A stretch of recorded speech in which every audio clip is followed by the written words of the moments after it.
Mike Alcoholic. I was thinking about what to do the topic on, and was going to make a real simplified step 3 type of deal with a little different slant. I'm going to use the book to back up what I'm saying. Start off with a little AA history on the third step. The original wording of the third step was more clear about what the intention was, because when Bill wrote the step, we turned our will and our lives over to the care and direction of God. The as we understood Him came later because of a big fight with some atheist people, but the point I'm trying to make is that the original step talked about care and direction. And then a non-alcoholic psychiatrist, after they wrote the book, he suggested some changes because they would sell more books and they wouldn't be as assertive, to use his words. They didn't want to scare anybody off, so they removed the word direction from the step and they put more of the word suggestion in the book, because it was full of the word directions, follow directions. Basically a do as you're told or you're doomed type of feel to the whole thing. And in some ways I'm glad they changed it, but when we took that word out of the step, what happened is it took out my part that I play in step 3. Because when it says care and direction, he does a part and I do a part. And the statement about faith without works is dead holds. I do my part and he does his part.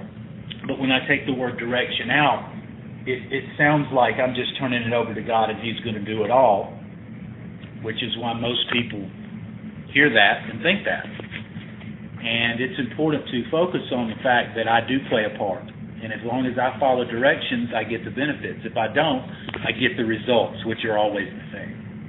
I think it's important to say that I can't just rely on God to do it all anymore. If I'm starving, I can't lock myself in a closet and expect God to shove an Oscar Mayer through the keyhole.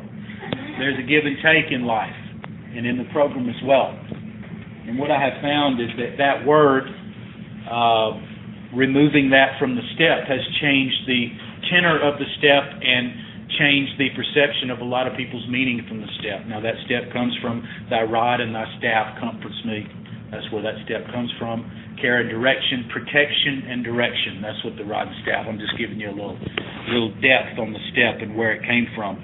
But what I want to talk about on step 3 is a lot of times we'll hear people talk about step 3 in a way that's not exactly logical, because you'll hear old-timers say that the steps are in order for a reason, and I do believe that. A lot of times people say cool things in meetings, and we go to the next meeting and we share that because we think it sounds cool.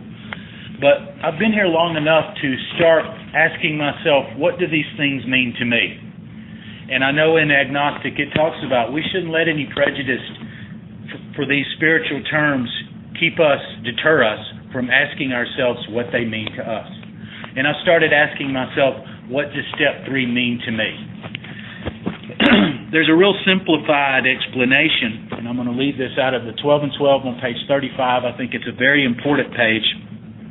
And it talks about how simple step 3 and the idea behind it can be.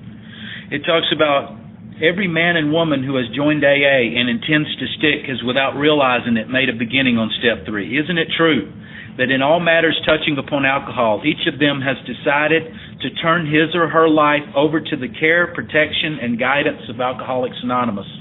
Already a willingness has been achieved to cast out one's own will and one's own ideas about the alcohol problem in favor of those suggested by AA.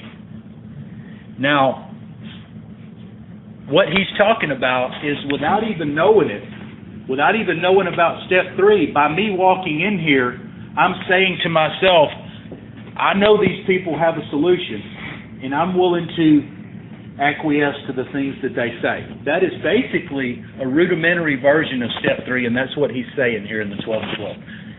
The decision. And that's what I want to talk about a little bit.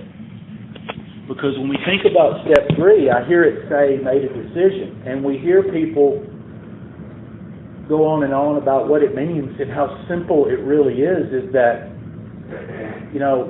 it's nothing but a decision. And I'm going to explain this because that sounds overly simplified. If I sit at my table every single morning and eat Wheaties, and while I'm eating my cereal, I decide to drive to California, and I eat that same cereal over and over for 100 mornings, and I'm making that same decision, I never get to California unless I get in the car, put gas in it, pack my shit, and actually drive there. So the reason step 3 is so easy is because it's doing nothing. It's deciding to do something, but in 3 I haven't done anything. I'm saying I'm willing to move toward that. I'm saying I'm willing to follow directions, but at that moment, I'm sitting there with my cereal. I haven't done anything. Now, the last story I want to talk about in this topic, and this topic that I'm doing is called the train station. This is what I call this topic. I haven't done it in a while.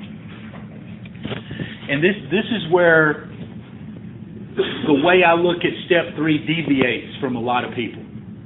And I already led it up to talking about how people will hear things in meetings and they'll share it without thinking about it, what it means to me, and the logic of it. And I've already talked about how the steps are in order for a reason. Now, I said that because I'm fixing to share this, and you will understand why I led into it like this.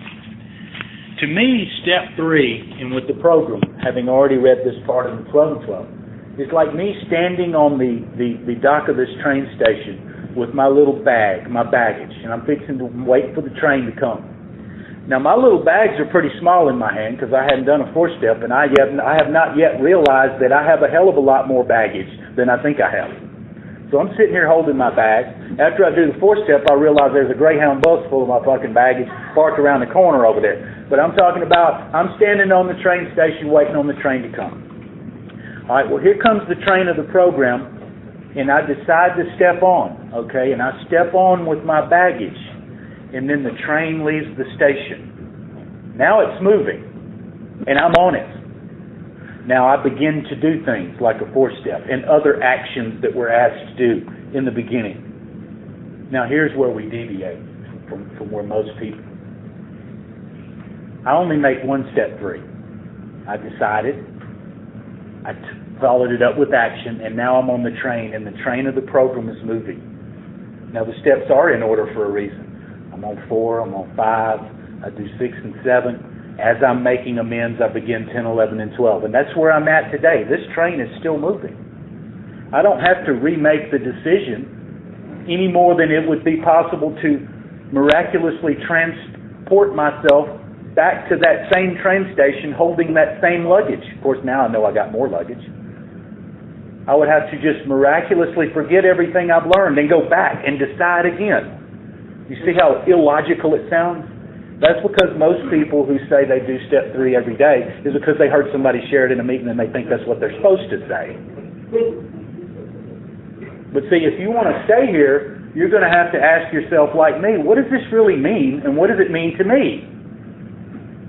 And do the steps really in order for a reason? Or am I in here to confuse the shit out of newcomers and say, okay, steps are in order for a reason, but I go back and do 3, and then I go back and do 1 every day. I know it's confusing, folks, but this is what I'm supposed to say. I go back and do 3 every day and 1 every day, and I redo 2 even though my belief has turned to faith.